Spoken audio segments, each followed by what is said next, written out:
The video went viral in less than 6 hours. 47 million views. Shared across every platform. News anchors replaying it frame by frame. Comment sections exploding with rage. And at the center of it all, a 78-year-old man lying on the cold concrete of a grocery store parking lot, blood trickling from a gash on his forehead, his veteran cap knocked into a puddle of rainwater. His name was Harold J. Whitmore. Sergeant First Class Harold J. Whitmore, retired. 2 tours in Vietnam. Purple Heart recipient. A man who had spent the last 15 years of his life volunteering at the local VA hospital, visiting dying soldiers, holding their hands when their families couldn't be there. Everyone in Providence, Rhode Island knew Mr. Whitmore. He was the man who shoveled snow from his neighbors' driveways without being asked. He was the man who organized the Memorial Day Parade every single year for 3 decades.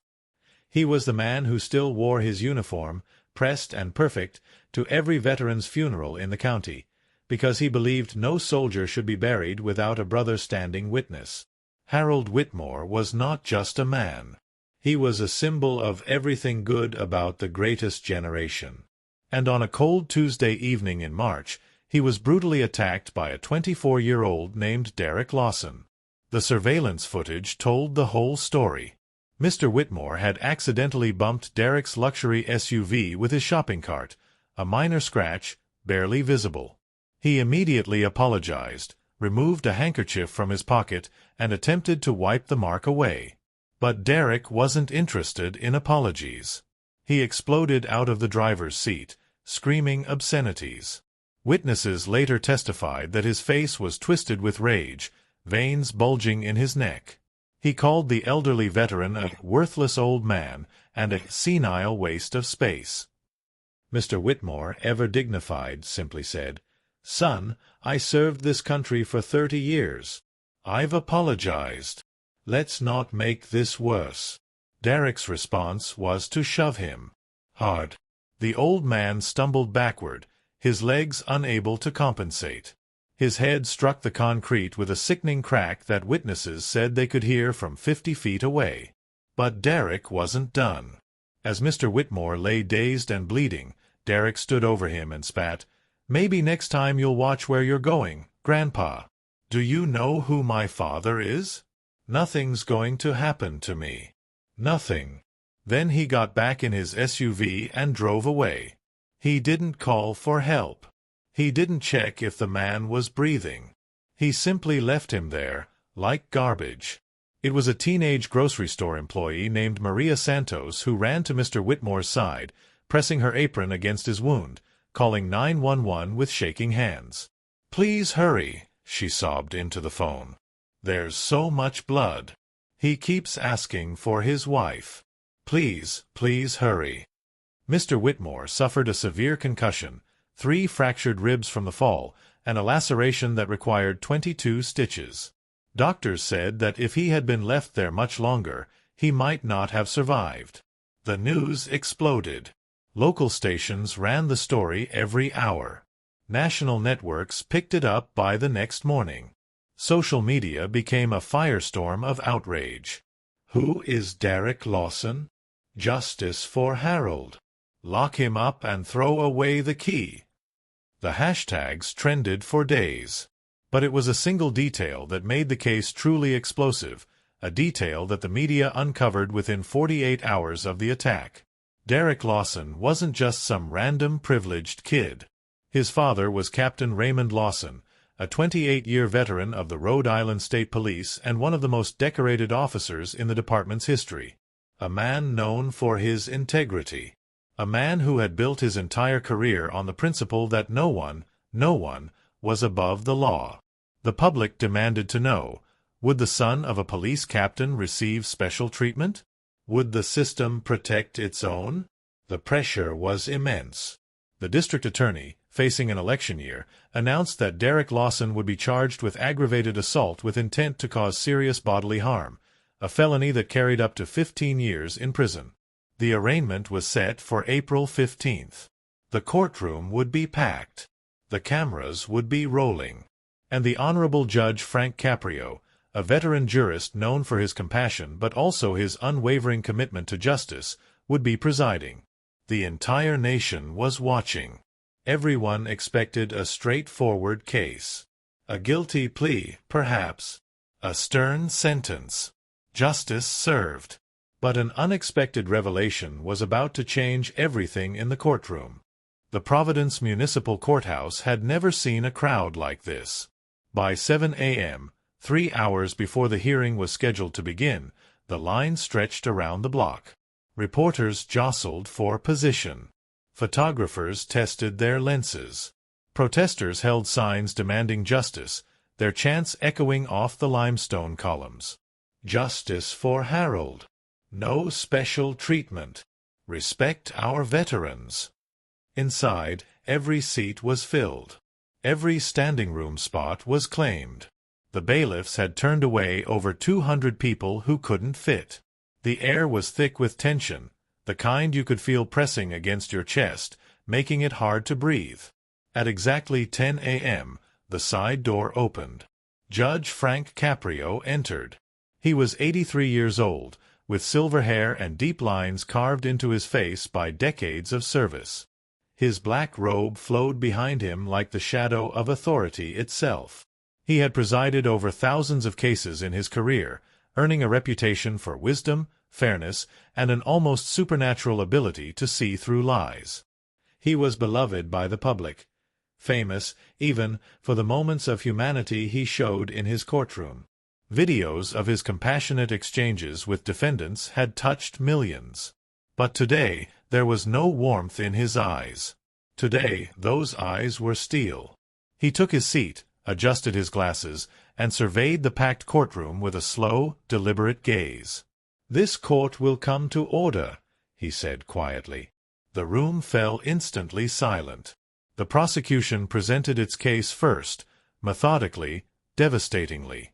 The surveillance footage was played on a large screen. Every person in the courtroom watched Derek Lawson shove an elderly veteran to the ground. They watched him stand over the bleeding man and sneer. They watched him drive away without a backward glance. Several people in the gallery wiped tears from their eyes. One woman had to leave, overcome with emotion. When the footage ended, the prosecutor introduced evidence of Mr. Whitmore's injuries, medical photographs that made jurors wince. The gash on his forehead, the purple bruises spreading across his ribs, the haunted look in his eyes as he lay in that hospital bed. Then it was time for Derek Lawson to take the stand. The bailiff called his name. The side door opened, and Derek walked in like he owned the room. He was wearing a designer suit, Italian, easily worth more than most people's monthly salaries. His hair was perfectly styled. His jaw was set in an expression of bored irritation, as if this entire proceeding was beneath him. He didn't look at the gallery. He didn't look at Mr. Whitmore, who sat in the front row with his wife, his head still bandaged. He looked straight ahead, his chin raised, his posture radiating contempt. As he passed the prosecution table, he actually smirked. A murmur rippled through the crowd. Someone muttered something angry. A bailiff raised his hand for silence. Derek took his seat in the witness box and crossed his legs casually, as if he were waiting for a cappuccino at a cafe. His attorney, an expensive lawyer from Boston, hired at considerable cost, began the examination, attempting to paint Derek as a young man who had simply overreacted in a moment of stress. "Mr. Lawson," the attorney said smoothly, "can you describe your state of mind on the day of the incident?" Derek sighed dramatically. "I'd had a really bad day, okay? Work was stressful. I just had my car detailed that morning. It cost me $800, and then this old guy scratches it with his cart. I lost my temper. It happens." A sharp intake of breath from the gallery. "And do you feel remorse for your actions?" the attorney prompted. Derek shrugged. "I mean, sure. Whatever. I didn't mean for him to fall that hard. It's not like I planned to hurt him. He's old. Old people fall. It's not really my fault his bones are fragile or whatever. The courtroom erupted. People shouted. Someone yelled, "How dare you!" A woman in the back burst into tears. Judge Caprio slammed his gavel 3 times. "Order! There will be order in this court, or I will clear the gallery." The noise subsided, but the rage remained, palpable, pressing against the walls like steam in a pressure cooker. The prosecutor rose for cross-examination. "Mr. Lawson," she said, her voice controlled but sharp, "you mentioned that Mr. Whitmore scratched your car. Do you know what Mr. Whitmore was doing at that grocery store?" Derek rolled his eyes. "Buying groceries? I don't know. I don't care." "He was buying flowers," the prosecutor said. "For his wife. It was their 54th wedding anniversary." Derek said nothing. His expression didn't change. "And do you know what Mr. Whitmore did for a living before he retired?" "No." "He served our country for 30 years. He was awarded the Purple Heart for taking shrapnel to protect 3 younger soldiers. He spent 8 months in a military hospital learning to walk again." She paused. "Does that change how you feel about calling him a worthless old man?" Derek's jaw tightened. "Look, I didn't know any of that. It's not like he was wearing a sign. He was wearing his veteran's cap, Mr. Lawson. The one that ended up in a puddle after you shoved him." For the first time, Derek's confidence flickered. Just for a moment. Then it returned, hardened. "I've already said I'm sorry, okay? What more do you want?" "I want the truth," the prosecutor said.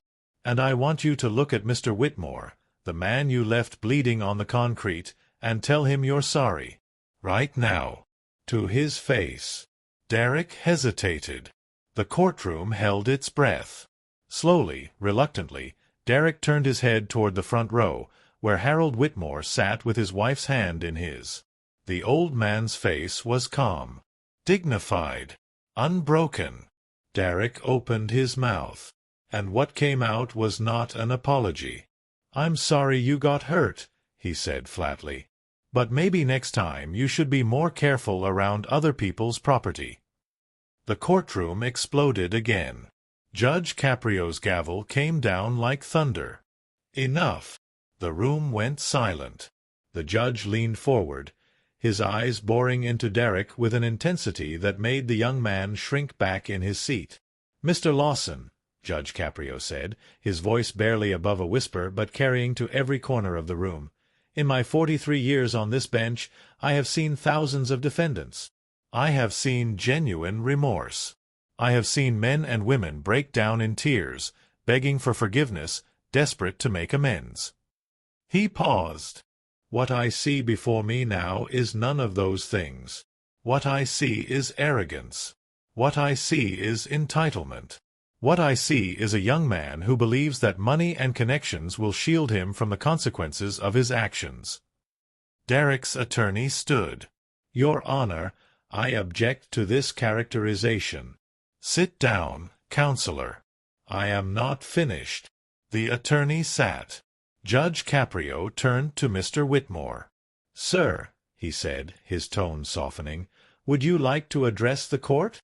Slowly, with the help of his wife, Harold Whitmore rose to his feet. He was thin now, thinner than he had been in the photographs from before the attack.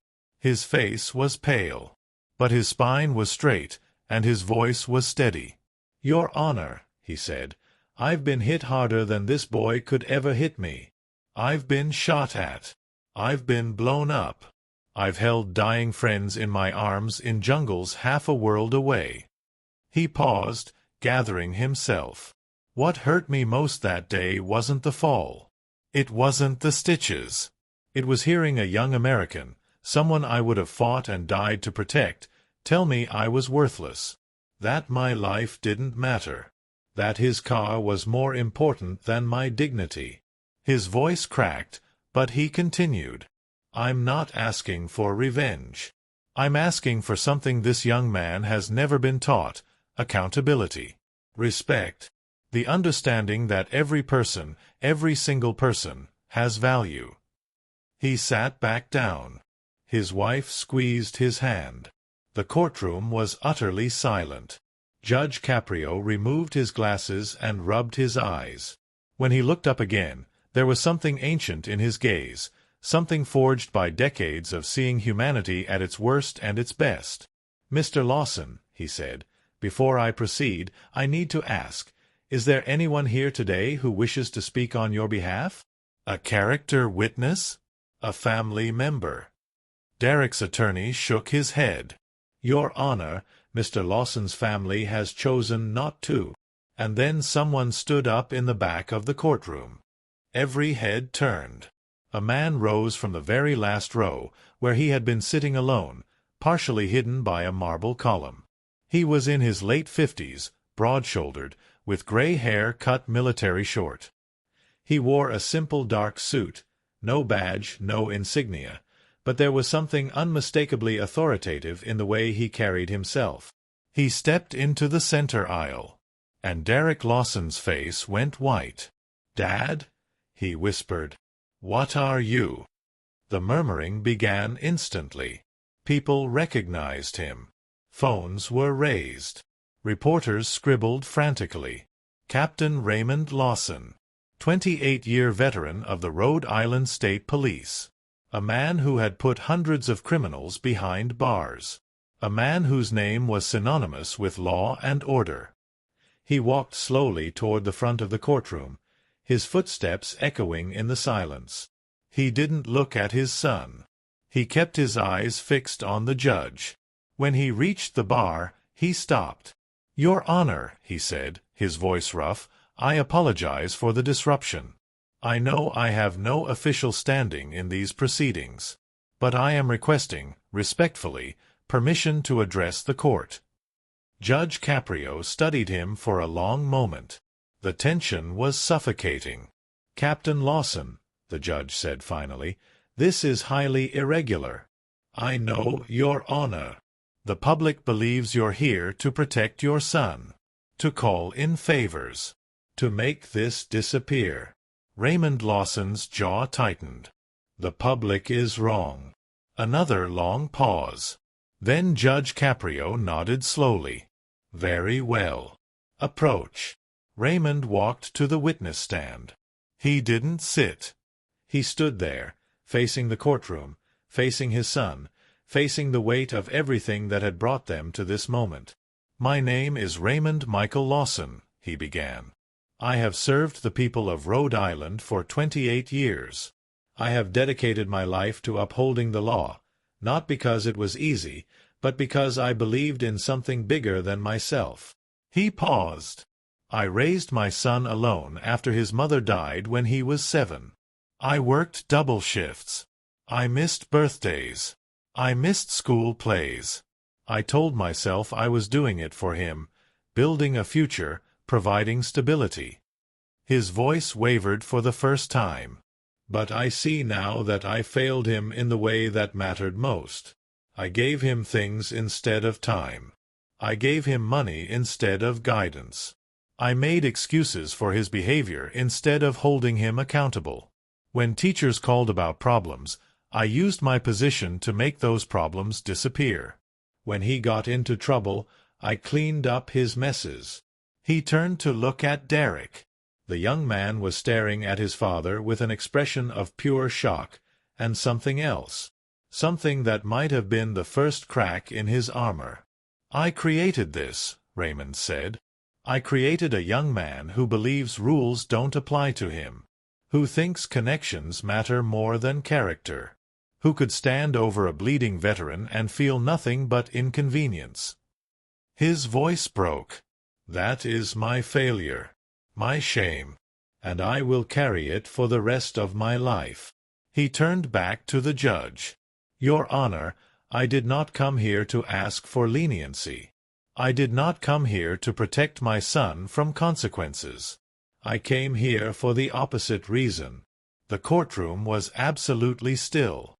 "I am asking you, begging you, to hold him fully accountable. Don't give him a reduced sentence because of who I am. Don't let him walk away from this with a slap on the wrist and a sealed record. If you do that, you won't be helping him. You'll be destroying whatever chance he has left to become a decent man. Derek was shaking now. Tears were streaming down his face. "Dad," he choked out. "Dad, please." Raymond's voice was firm. "No, Derek. Not this time. I've protected you from consequences your entire life. I've fought your battles. I've cleaned up your messes. And look what it's made you."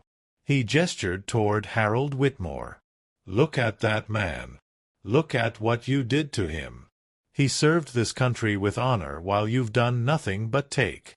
He sacrificed while you've done nothing but demand. And when you knocked him down, you didn't even have the basic humanity to help him up." Derek's head dropped into his hands. His shoulders heaved with sobs. Raymond turned back to Judge Caprio. "Your Honor, I have spent my career telling young officers that justice must be blind, that the law applies equally to everyone, rich or poor, powerful or weak. Today, I am asking you to prove that I was telling the truth." He straightened his shoulders. "Whatever sentence you impose, I will support it. Whatever punishment you deem appropriate, I will ensure my son serves it fully.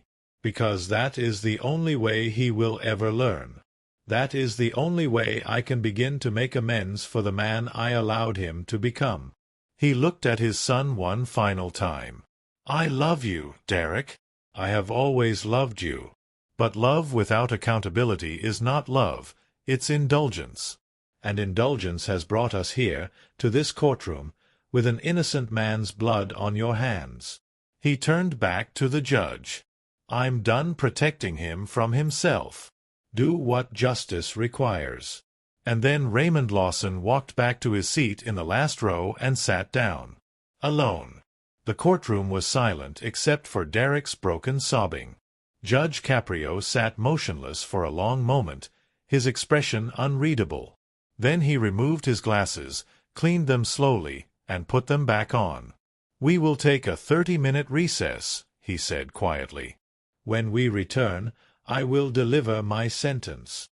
30 minutes later, the courtroom reconvened. If anything, the tension had grown. The brief recess had done nothing to ease it. Instead, it had allowed the weight of Raymond Lawson's words to sink in, to spread through the gallery like ripples in deep water. Derek Lawson sat at the defendant's table, his earlier arrogance completely shattered. His designer suit was rumpled now. His eyes were red and swollen. He looked, for the first time, exactly like what he was, a young man who had finally glimpsed the magnitude of his mistakes. Judge Caprio took his seat. He did not speak immediately. He looked at Derek for a long time, not with anger, but with something more complex, something that contained both sternness and sorrow. Finally, he began. "Mr. Lawson," he said, "I have been on this bench for over 4 decades. I have sentenced murderers. I have sentenced thieves. I have sentenced men who committed unspeakable acts without a shred of remorse." He paused. "But I have also sentenced men who made terrible mistakes in moments of weakness, men who, with the right guidance, went on to live lives of meaning and contribution. The question I must answer today is, which kind of man are you?" Derek looked up, his face streaked with tears. "An hour ago, I would have said the answer was clear. Your behavior on that surveillance footage, and your behavior in this courtroom, suggested a young man incapable of empathy, a young man so wrapped in privilege that he had lost touch with basic human decency." The judge's voice hardened. "You attacked a 78-year-old veteran over a scratch on your car. You left him bleeding on the concrete. You showed no remorse, no guilt, no understanding of the gravity of what you had done. When given the opportunity to apologize, you blamed the victim." Derek flinched as if struck. "These are not the actions of a man. These are the actions of a child, a spoiled, entitled child who was never taught that actions have consequences." Judge Caprio leaned forward. But then your father spoke. The courtroom was utterly silent. Your father, a man who has dedicated his life to justice, stood before this court and did something I have rarely seen in my career. He chose principle over blood. He chose accountability over protection. He asked me to hold you responsible, even though every instinct of a parent screams to shield their child from pain. The judge's voice softened, almost imperceptibly. That took more courage than you can possibly understand, Mr. Lawson. And it tells me something important. Somewhere, buried beneath the arrogance and the entitlement, there may be a foundation worth building on. Because a man like your father doesn't raise a son without something good taking root. He straightened. This is my sentence. Every person in the courtroom held their breath. Derek Raymond Lawson, I find you guilty of aggravated assault resulting in serious bodily injury. I hereby sentence you to 5 years in state prison. A gasp from the gallery.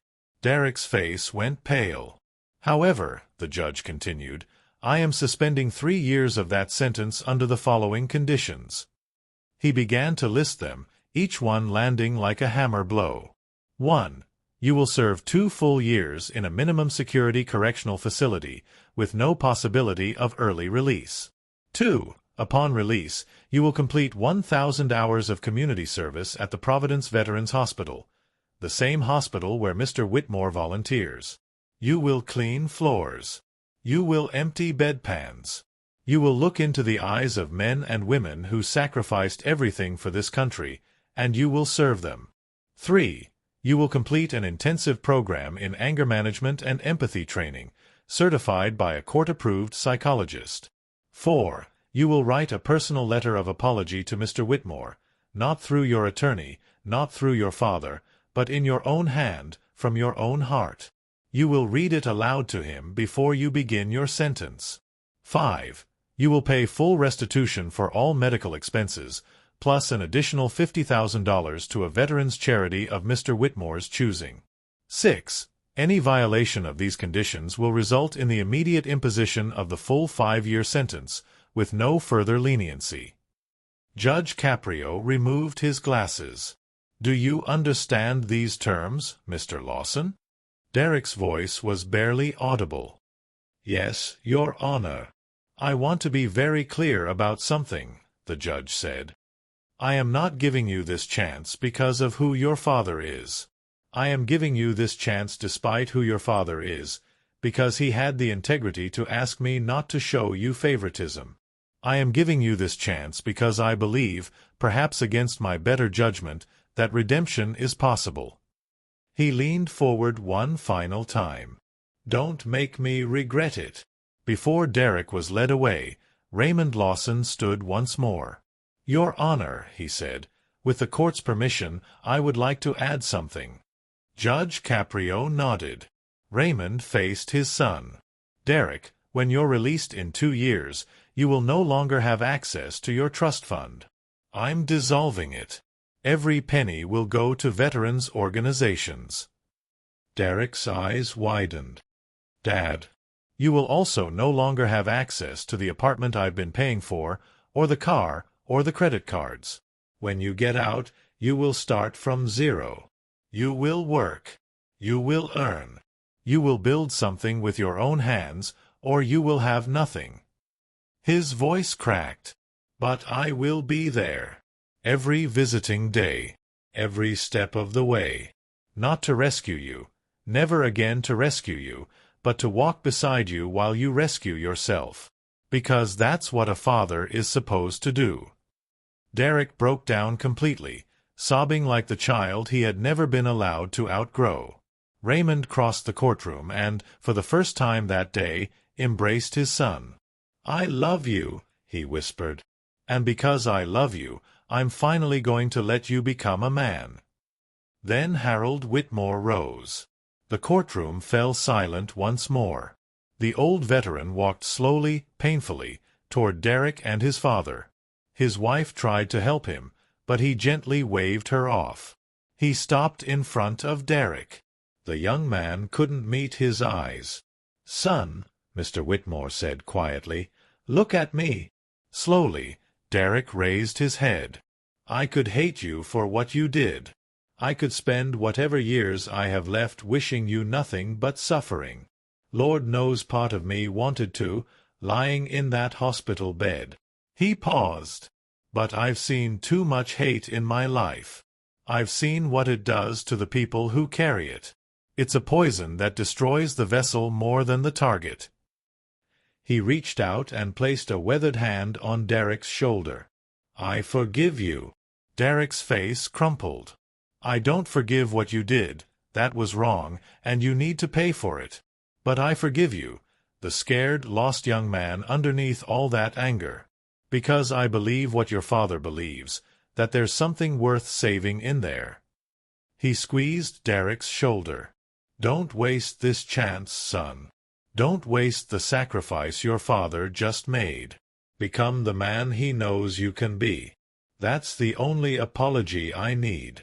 Then Harold Whitmore, Purple Heart recipient, volunteer, husband of 54 years, turned and walked back to his wife. And the courtroom wept. Epilogue. 18 months later. The community center was crowded for the Saturday lunch service.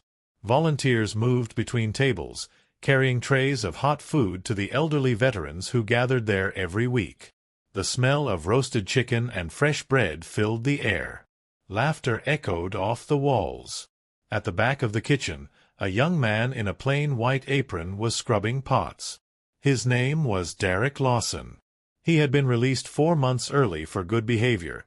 Not through connections, not through favors, but through 18 months of genuine transformation. He had earned his GED in prison. He had completed anger management with flying colors. He had written letters to Harold Whitmore every month, each one more thoughtful than the last. And now every Saturday he was here. Not because the court required it anymore. Because he wanted to be. "Derek," one of the older volunteers called. "Table 7 needs refills." On it. Derek grabbed a pitcher of lemonade and headed out to the dining area. At table 7 sat a group of Vietnam veterans, swapping war stories. Among them was Harold Whitmore, laughing at something one of his friends had said. Derek approached quietly and began filling glasses. Harold looked up. Their eyes met. "Thank you, son," the old man said simply. "Thank you, Mr. Whitmore," Derek replied. "For everything." He finished pouring and returned to the kitchen. At a table near the door, Raymond Lawson sat alone, watching his son work. He came every Saturday too, not to supervise, just to witness. To see the man his boy was becoming. A volunteer sat down across from him. "Your son's a good kid," she said. "Works harder than anyone here." Raymond smiled, a real smile, maybe the first in years. "He's getting there," he said. "He's finally getting there." Outside, the sun was setting over Providence. On the bulletin board by the community center entrance, a newspaper clipping was pinned among the announcements and flyers. It was yellow with age now, but someone had laminated it to preserve it. The headline read, "Veteran Judge Delivers Justice and Mercy in Viral Assault Case." Below it, someone had handwritten a quote. "The measure of a society is not how it treats the powerful, but how it protects the vulnerable. And the measure of a man is not the mistakes he makes, but whether he has the courage to face them." Judge Frank Caprio. And at the very bottom, in different handwriting, younger, less steady. "I'm trying, Mr. Whitmore. Every day I'm trying. D.L."